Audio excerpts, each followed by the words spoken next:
Bom, estou encarregado aqui de trazer a mensagem. E antes de começar minha mensagem, nós estamos aqui entre irmãos e é importante que quando a gente ouve a mensagem, a gente deixe o nosso coração sensível ao que o Espírito Santo vai falar. E que nós sejamos sinceros com nós mesmos, porque muitas vezes a gente ouve a palavra e a gente tem a tendência de achar que a palavra é para o outro. Mas a palavra é sempre para nós. A palavra é sempre para o meu coração. E é sempre que eu que tenho que me autoavaliar, prestar atenção nas minhas atitudes, naquilo que eu tenho feito na minha vida, para a partir disso tomar decisões. E não ter medo de tomar decisões diante daquilo que nós ouvimos e aprendemos com a palavra. Bom, então eu te convido a abrir o seu coração, deixar o seu coração sensível ao Espírito Santo. E seja sincero com você, seja sincero com aquilo que o Espírito Santo vai falar, para que você tome decisões nessa noite, amém? Bom, eu lembro, há muito tempo atrás, quando eu era adolescente, uma das formas que os pais faziam com que a gente andasse na linha, era fazer alguns tipos de ameaça em relação a Deus. Então, na minha época, era muito comum os adolescentes ter medo da volta de Jesus e do fim dos tempos. Era muito comum isso. Todo mundo se aterrorizava com isso, porque os pais falavam muito disso. Inclusive a mídia falava disso, como por exemplo, saíram os filmes, né? 2012, como é que é aquele filme lá? Deixados para Trás. Então a gente via muito isso, a gente se enchia de medo.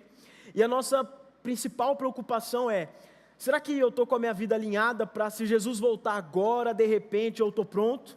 Eu estou preparado, eu vou para o céu com Jesus. Só que esse medo levava a gente a ter um entendimento errado daquilo que Deus espera de nós. Esse medo levava a gente a ter o que nós chamamos hoje de legalismo. Quando a gente fala de legalismo, esse é um erro principal que nos leva a ter uma falsa segurança da nossa salvação. Quando nós falamos sobre legalismo, é o mesmo que nós colocarmos a segurança de que somos salvos nas nossas obras de justiça. Então o legalismo ele vai ensinar que para você chegar no céu, você tem que obedecer à lei, você tem que obedecer à lei de Deus e viver uma vida boa aqui na terra. Em outras palavras, as suas ações é quem te levarão para o céu. E no passado nós pensávamos isso. Se eu obedecer, eu vou para o céu. Se eu deixar meus pais contentes, eu vou para o céu. Se eu não falar palavrão, se eu tirar notas boas na escola, eu vou para o céu. E esse medo tomava a gente. Só que isso foi se arrastando, e não é incomum nós vermos pessoas que têm esse pensamento ainda hoje. Muitas pessoas, entendendo de forma errada o que Deus pede, o que Deus requer de nós, elas creem que elas já têm satisfeito os padrões que Deus estabeleceu para entrar no céu. Então a pessoa coloca na cabeça dela que se eu vou para a igreja todo final de semana, se eu sirvo em um ministério, se eu não faço mal para ninguém, tento viver uma vida boa, então a minha vaga no céu está garantida. Há muito tempo atrás, eu participei de uma escola de missões para adolescentes. A nossa igreja aqui ainda participa dessa escola, que se chama EMA. E nós mandamos adolescentes para aprender sobre missões, e durante a semana, eles têm a semana inteira de aula teórica a respeito de missões, e nos finais de semana, eles vão para o prático, vão para alguma comunidade, vão para algum lugar para pregar o evangelho. E na EMA, nessa escola de missões, eles ensinavam a gente a fazer algumas perguntas investigadoras para evangelizar aquela pessoa. E depois a gente fazia uma relação das respostas que a gente recebia. Dessas respostas que a gente recebia a respeito das perguntas que a gente fazia, a maioria delas estava relacionada ou se encaixava nessa questão do legalismo, das obras de justiça. Nós perguntávamos para as pessoas o que elas diriam a Deus, por exemplo, se Deus lhe perguntasse por que eu deveria deixar você entrar no céu? A gente fazia essa pergunta para investigar qual que era o pensamento daquela pessoa. Então, se você chegasse hoje no céu, diante de Deus, e Deus te perguntasse, por que eu deveria deixar você entrar no céu? O que é que você responderia? A maioria das pessoas respondia, bom, eu tenho vivido uma vida boa, eu não faço mal a ninguém, eu frequento alguma igreja, eu dou o dízimo, eu ajudo as pessoas, eu vou nos eventos que a minha igreja promove, eu ajudo dentro de casa, não desrespeito ninguém, não mato ninguém, não roubo ninguém. Ou seja, a confiança dessas pessoas, de que Deus estava satisfeito com elas, se depositava, se repousava em um tipo de relatório de desempenho que ela tinha conseguido atingir. Só que a Bíblia nos ensina que as obras de uma pessoa é uma base falsa para a segurança da salvação. E eu queria ler com vocês Romanos capítulo 3, verso 20, que vai dizer o seguinte: porque ninguém será justificado diante de Deus por obras da lei, pois pela lei vem o pleno conhecimento do pecado. Ninguém será justificado diante de Deus por obras da lei, pois pela lei vem o pleno conhecimento do pecado. Há muito tempo atrás eu preguei essa mensagem para alguns adolescentes e para retratar esse versículo eu fiz uma dinâmica com eles. Eu peguei um saco cheio de bolinha e coloquei um adolescente aqui em cima do púlpito. E eu falei, pessoal, é o seguinte, cada bolinha que está dentro desse saco aqui, eram umas bolinhas pequenas, essa de piscina de bolinha mesmo, representa uma obra da lei. Então, por exemplo, essa bolinha vermelha aqui representava o não matarás. Essa outra aqui, não honra o teu pai e a tua mãe. Essa outra bolinha aqui dê bom testemunho. Essa outra bolinha aí vamos para o lado mais lúdico que eu trazia para os adolescentes, preciso fazer meu devocional todo dia.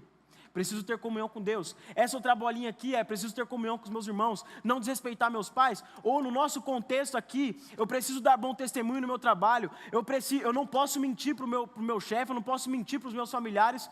Cada bolinha daquela representava um mandamento, uma lei, ou uma boa ação do que eu deveria fazer.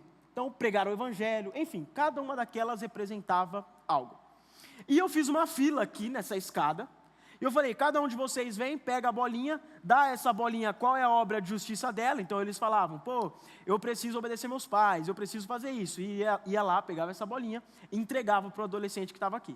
E ele tinha que fazer o máximo possível para segurar todas as bolinhas ao mesmo tempo.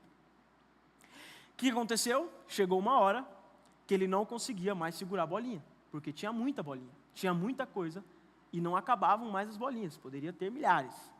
Não conseguiu. Esse versículo, se nós traduzíssemos para esse retrato, preste atenção, ninguém será justificado diante de Deus por obras da lei, pois pela lei vem o pleno conhecimento do pecado.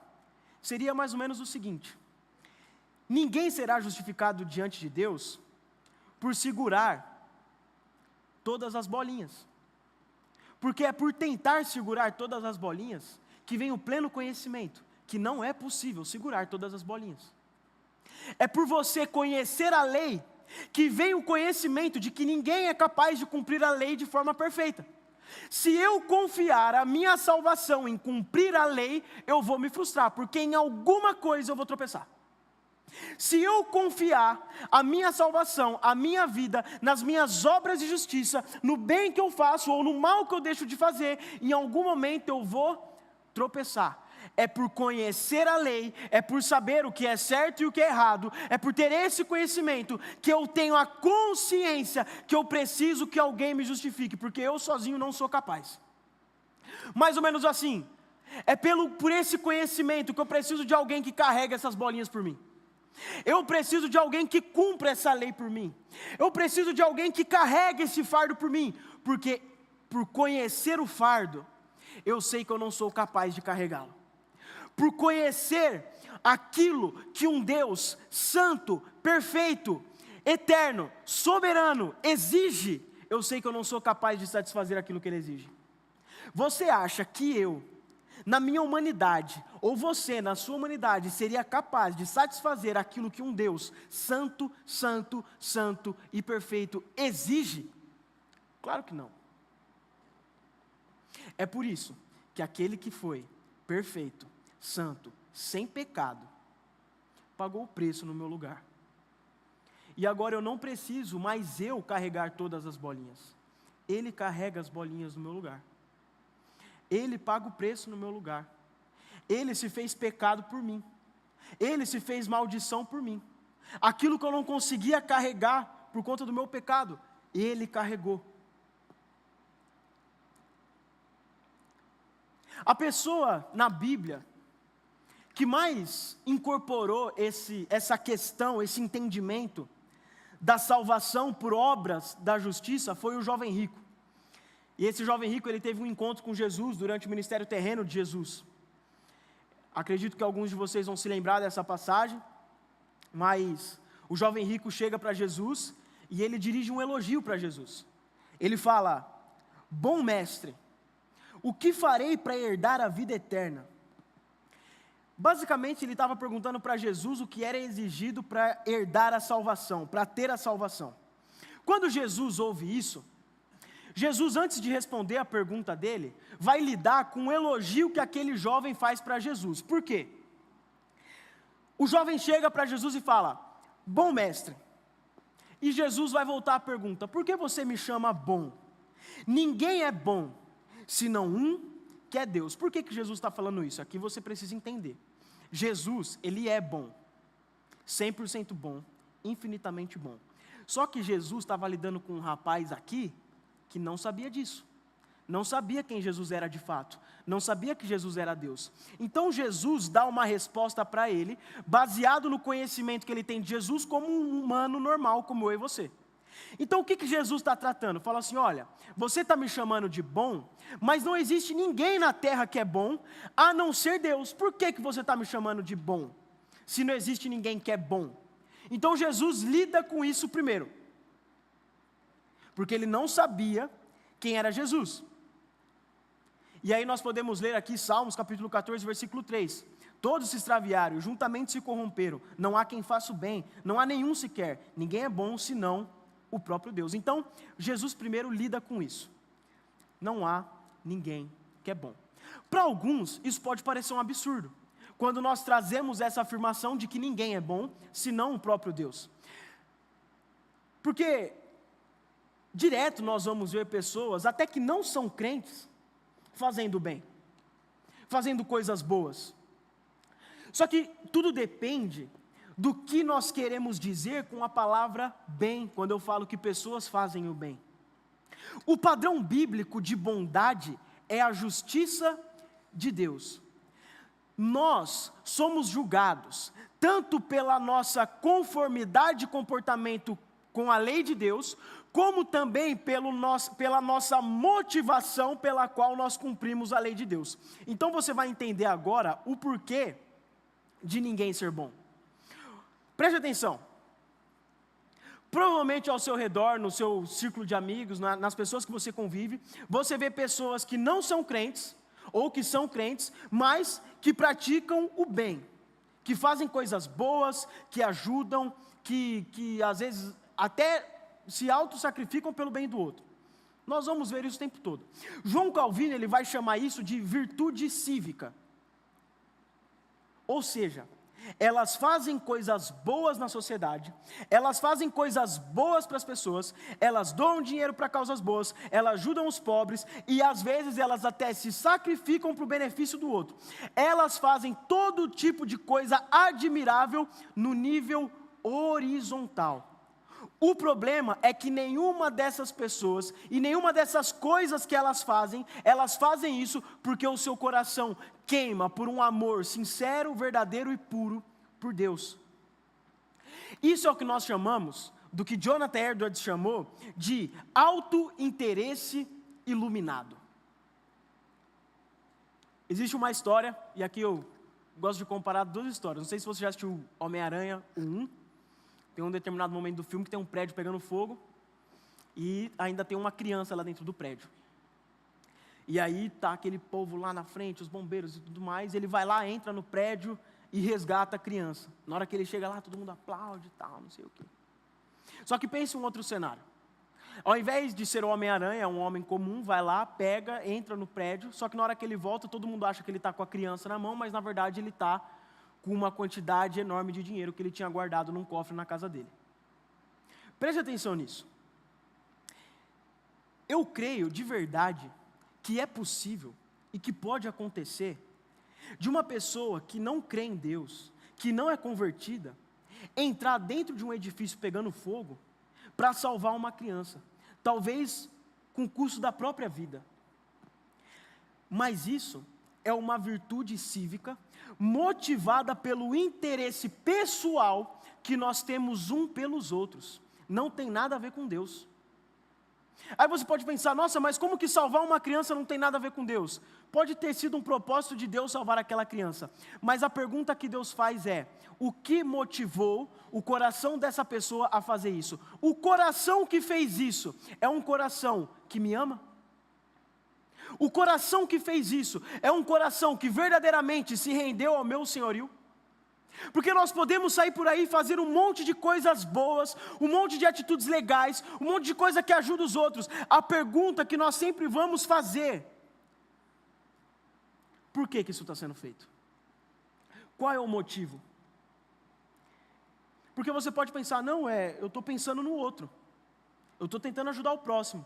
Mas mesmo que você faça ajudando o próximo, ajudando o outro, existe um alto interesse seu pelo outro. Então, no fundo, é para você. Não, mas eu tenho compaixão pelo outro. Eu tenho compaixão pelas pessoas. Eu ajudo, eu tenho compaixão pela minha igreja. Amém. Ainda assim, é para suprir uma necessidade de um sentimento seu. Uma necessidade sua. A questão é que essa virtude externa daquilo que nós fazemos, essas coisas boas externas que nós fazemos, não são suficientes para nos salvar. A grande questão é que tem um monte de gente tentando fazer um monte de coisa boa, tentando ser salvo fazendo coisas. Ela se enche de coisa na igreja para trabalhar, para fazer, para ajudar, e esperando que isso é o que vai garantir a salvação dela. Quando Deus olha para qualquer ação humana, quando Deus olha para qualquer atitude, quando Deus olha para cada virtude, para cada desempenho, Ele pergunta, essa obra, ela procede de um coração que me ama plenamente? Porque se o seu coração não ama verdadeiramente a Deus, tudo aquilo que você faz, por mais que seja lindo, maravilhoso, esplêndido, ainda assim, é para você.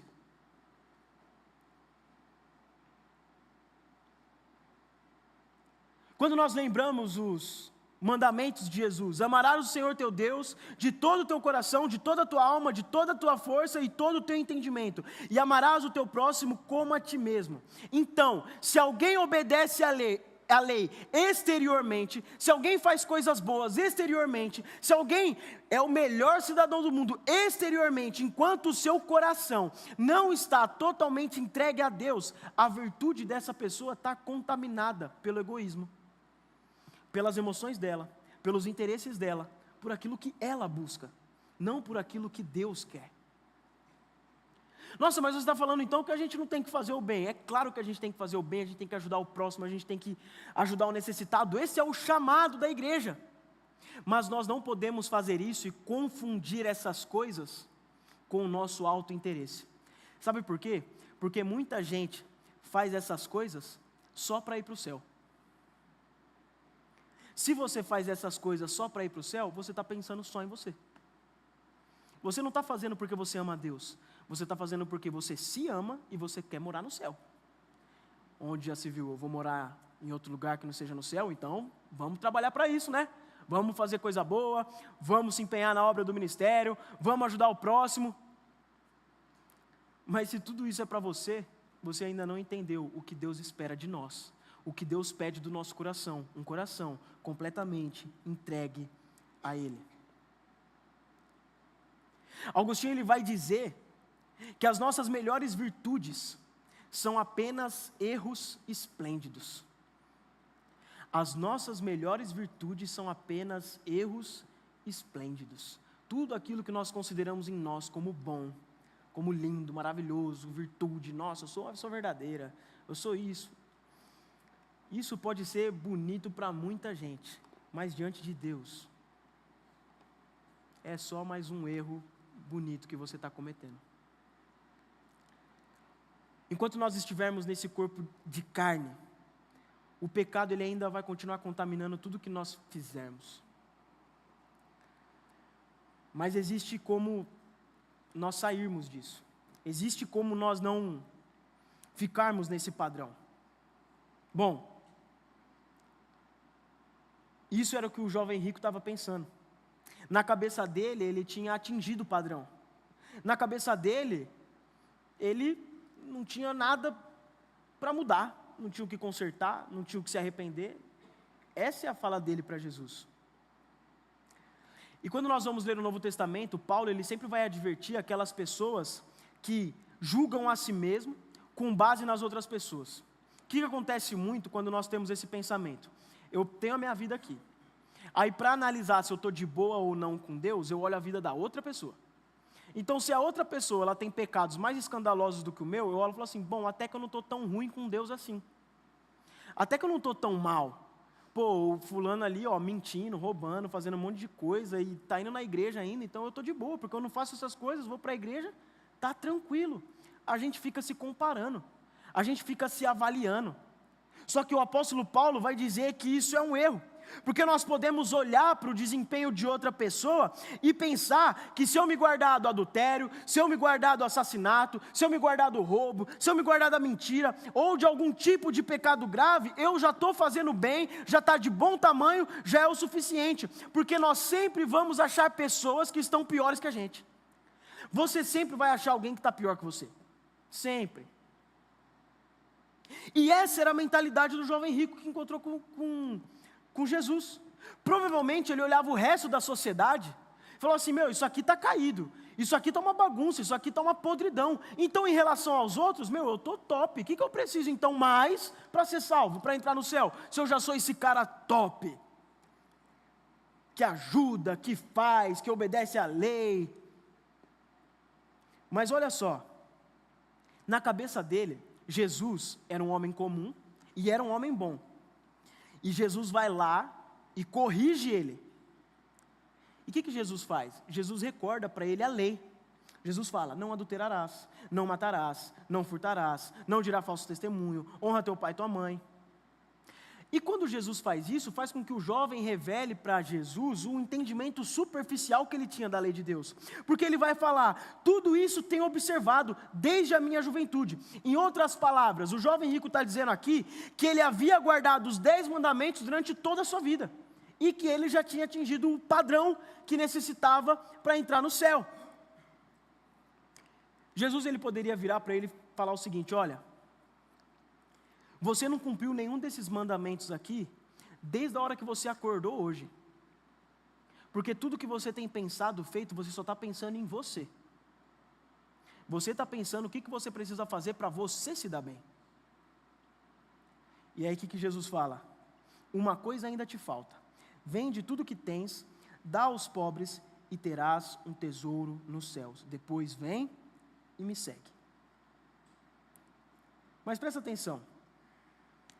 Nesse ponto aqui, Jesus ele não está dando uma fórmula nova de ser salvo. Agora, gente, para ser salvo, tem que vender tudo que tem, dar para os pobres, pronto, está salvo. Não. Jesus ele estava lidando com o pensamento desse jovem aqui de forma didática.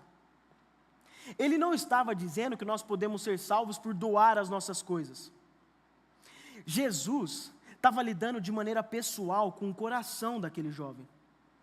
Aquele jovem era um jovem rico, que o coração era totalmente entregue à riqueza. O dinheiro dele era o Deus dele. O dinheiro dele era o ídolo dele. Em essência, Jesus está dizendo, olha, você tem me falado que você tem guardado todos os 10 mandamentos durante toda a sua vida. Beleza, vamos examinar aqui o primeiro mandamento. Não terás outros deuses diante de mim. vá e venda tudo que você tem. Quando Jesus dá essa lição didática para ele, aquele jovem que estava todo animado, entusiasmado, porque na cabeça dele ele seria aprovado pelo bom jovem que ele era, ele sai de lá de cabeça baixa, desanimado. E o texto diz que ele se retira triste, porque ele tinha muitas possessões. Todo aquele encontro que Jesus teve com aquele jovem diz respeito a algumas perguntas que nós precisamos fazer para nós mesmos. Muitas vezes nós chegamos diante de Jesus como ele. Eu já atingi o padrão. Eu já tenho feito tudo bem, o que mais eu preciso?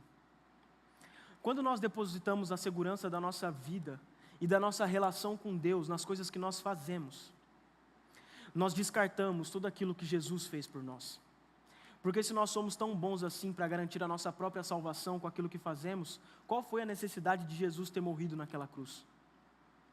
Se eu sou tão bom, se eu sou tão santo, se eu faço tantas coisas boas, Jesus não precisaria ter morrido.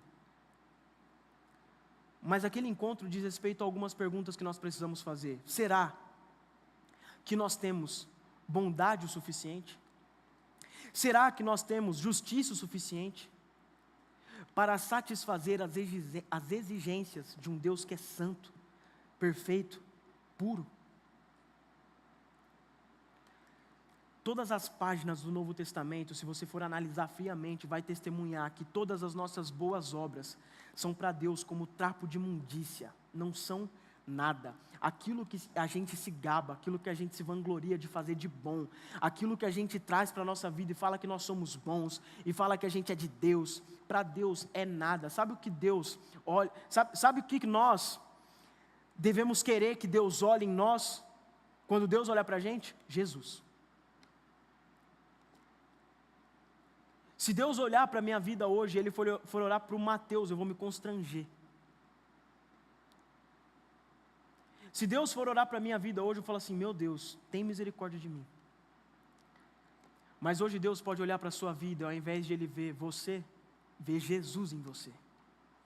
Jesus é perfeito, Jesus é santo, Jesus é puro. Jesus passou por toda essa vida aqui, sendo tentado como nós, passando aflição como nós, mas diferente de nós, Ele não pecou. Ele é santo, puro e perfeito.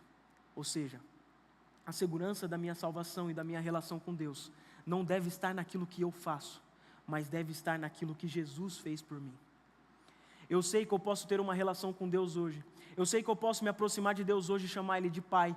Eu sei que eu tenho uma salvação garantida com Deus hoje, porque Jesus pagou o preço no meu lugar, e eu deposito a minha vida ao senhorio de Jesus. Agora, quando Jesus olha para mim, Ele não olha e fala assim, olha só o Mateus como tem feito tanta coisa boa, acho que o Mateus merece. Não, quando Jesus olha para mim, Ele vê Jesus, e Ele fala assim, esse é o meu filho amado. O problema de alguns crentes é que esquece da obra perfeita que Jesus fez. Alguns vivem ansiosos, preocupados em desempenhar, faz uma lista de desempenho, um relatório gigantesco daquilo que faz e tenta provar para as pessoas e para si mesmo que é bom o suficiente para estar diante de Deus, que é bom o suficiente para servir a Deus. Alguns deixam de servir porque às vezes não conseguem ter essa lista de desempenho, não conseguem ter esse bom relatório de um bom cristão, e aí deixa de fazer as coisas de Deus, deixa de vir à igreja. Quantos amigos meus não vêm à igreja porque falam, pô, mas eu não mereço estar ali. Deixa eu te dizer algo, em Cristo, se você estiver com a sua vida em Cristo, não há nada que você não possa fazer para Deus. Você tem capacidade de servi-lo, você tem capacidade de adorá-lo, você tem capacidade de resistir às tentações, e em Cristo, você tem a consciência que agora aquilo que você faz, não é para o seu próprio interesse, mas é porque você tem um coração que ama a Deus, porque você tem um coração que se rendeu a Deus, que se rendeu à vontade dEle. Eu gostaria que você ficasse de pé.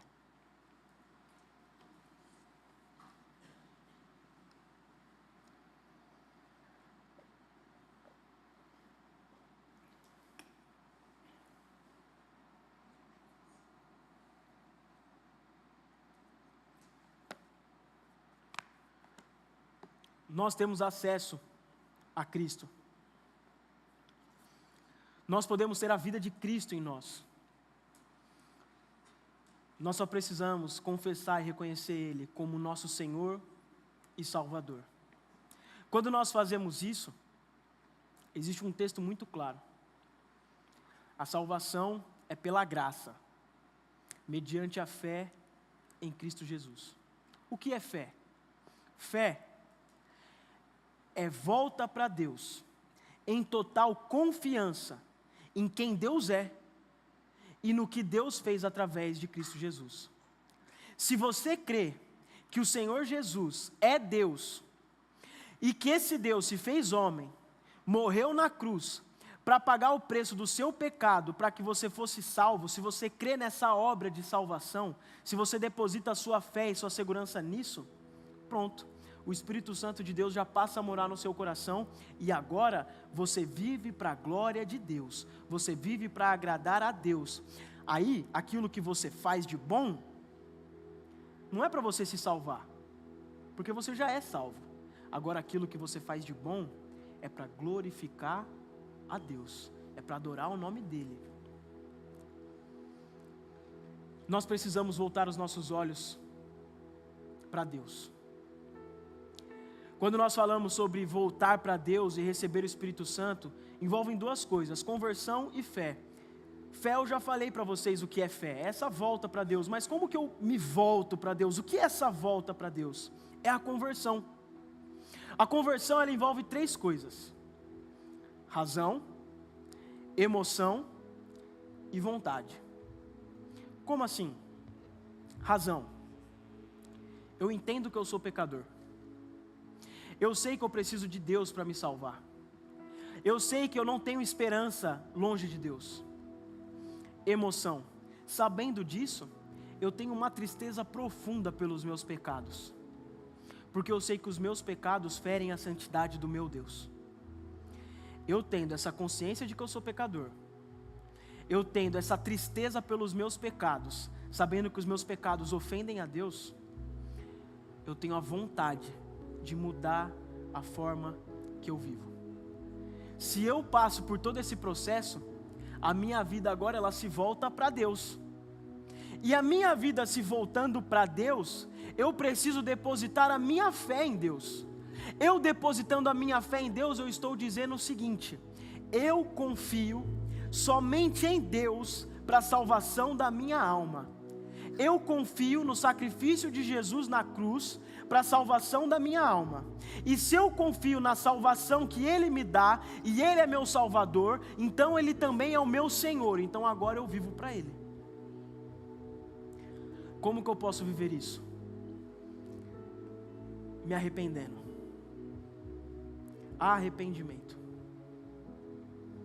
O arrependimento daquilo que nós somos, daquilo que nós fazemos, que ofende a santidade de Deus, nos leva a esse estado de dependência daquilo que Ele fez na cruz.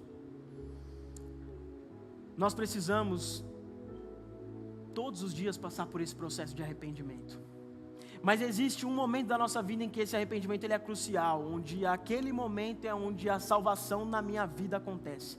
Ali eu tenho a certeza que eu sou salvo. E aí, com essa certeza, eu não preciso mais ficar carregando por aí uma lista de desempenho, um checklist do quanto eu sou bom, do que eu fiz de bom, do que eu faço de bom, para provar ou para garantir a minha relação com Deus. Não, não preciso. Porque agora eu já tenho aquilo que me garante como filho de Deus, Jesus em mim. Agora a minha lista de desempenho não é mais o que eu faço. Agora a minha lista de desempenho nem é uma lista de desempenho, é uma pessoa, Jesus. Quando Deus olha para você, Ele não vai olhar para o seu desempenho, Ele vai olhar para Jesus. Eu gostaria que você fechasse seus olhos. No início da mensagem eu falei que nós precisávamos ser honestos com nós mesmos, de como nós temos vivido a nossa vida. Às vezes a demanda do dia a dia faz com que nós caiamos no legalismo. A gente fica medindo a nossa relação com Deus através daquilo que nós fazemos. Então eu chego no final da semana e eu tento avaliar como foi a minha semana em relação a Deus. Alguns param e pensam: poxa, essa semana até que eu não pequei tanto. Nossa, essa semana até que eu li a Bíblia, até que eu fiz meu devocional, até que eu tive um tempo bom de oração. Mas tudo isso, ficar avaliando o meu próprio desempenho, quanto tempo faz que eu estou sem pecar, quanto tempo faz que eu estou sem cair, é o mesmo que você confiar naquilo que você faz para ter relação com Deus. Só que se você coloca Jesus como centro da sua vida, você não vai mais precisar ficar fazendo isso. Você não vai mais precisar ficar medindo o seu desempenho, ficar calculando o que você fez, o que você não fez, como se fosse uma balança, como se fosse aquilo que você precisa fazer para que as coisas deem certo na sua vida. Não, deixa eu te dizer algo, Jesus já fez tudo o que precisava para que você tenha relação com Deus. Agora eu quero te dizer algo que pode ser que isso te confronte um pouco. Se você não consegue ter uma relação com Deus, uma vida constante de santidade, uma vida constante na presença dEle, uma vida constante de busca, de oração, de devocional, pode ser, existe a possibilidade que você ainda não conheceu Jesus como você deveria conhecer. Pode ser, existe a possibilidade de você achar que tem Jesus pela quantidade de coisas boas que você fez na sua vida, mas não é isso que garante você ter Jesus. O que garante você ter Jesus é fé e arrependimento.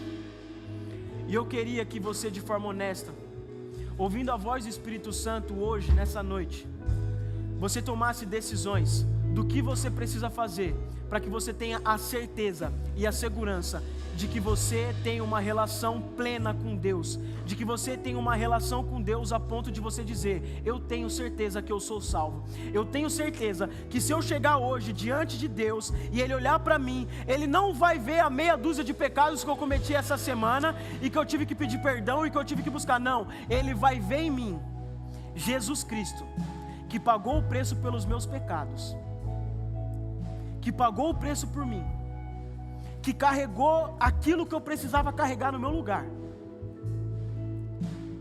Existe uma música do Marcos Stenius que ele começa a música dizendo o seguinte: que na porta do céu tinha um anjo, e aquele anjo pega um livro gigante, naquele livro tem tudo aquilo que ele tinha feito de ruim.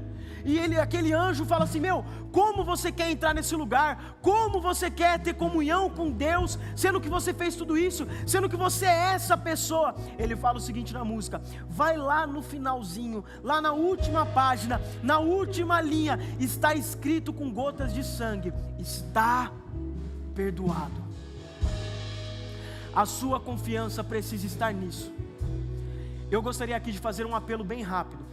Se existe alguma pessoa hoje que durante o tempo da sua vida depositou toda a sua confiança no seu próprio desempenho, na força do seu braço, mas hoje quer confessar o Senhor Jesus Cristo como seu Salvador e o seu Senhor, e aquele que agora passa a morar dentro de você, e você vai poder rasgar esse seu relatório de desempenho. Se você quer isso hoje para a sua vida, eu gostaria que você fizesse um sinal bem alto com a sua mão, que nós vamos orar juntos. Existe alguém hoje que quer fazer essa oração, confessando o Senhor Jesus como o Senhor e Salvador da sua vida, para não mais depender daquilo que você desempenha, mas depender única e exclusivamente da obra de Jesus por você? Temos alguém aqui hoje que deseja fazer essa oração?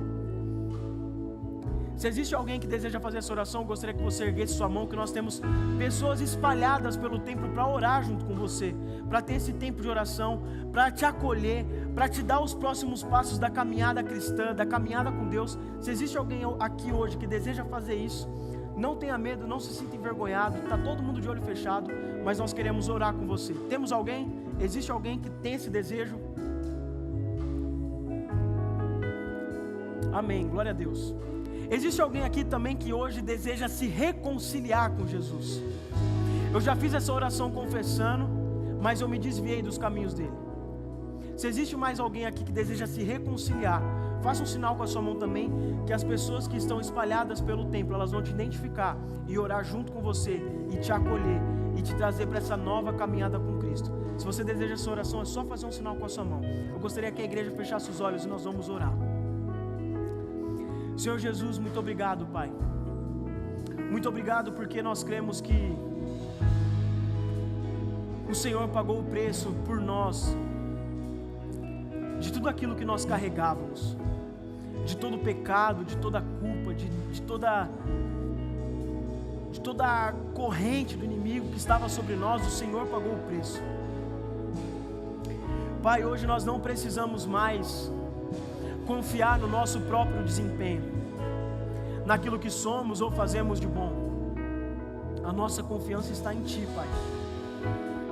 Aquilo que nós fazemos de bom não é nosso, é o Senhor em nós. Aquilo que as pessoas olham em nós e vê como virtude, não somos nós, é o Teu Espírito Santo agindo através de nós. Senhor, nos dê esse entendimento, nos dê esse coração, Pai, porque muitas vezes nós andamos ansiosos, parecendo que vivemos uma vida inconstante, e que nós nunca chegaremos no padrão daquilo que o Senhor espera de nós, e é verdade, nós não chegaremos. O Senhor nos dá a possibilidade de vencer o pecado, mas isso não quer dizer que nós nunca mais vamos pecar. Mas o Senhor nos dando a possibilidade de vencer o pecado, nós temos a oportunidade de ter Jesus em nós. E quando nós pecarmos, nós cremos que existe um sumo sacerdote que intercede por nós diante do Teu trono, perdoando todos os nossos pecados, todas as nossas transgressões, tudo aquilo que nós somos e fizemos, porque o Senhor é santo, justo, fiel com a Tua palavra, e o Senhor prometeu que aquele que crê no Senhor tem a salvação, e nós hoje declaramos que confiamos e temos fé total e completa no Senhor Jesus. É isso que nós oramos, no nome santo de Jesus, amém.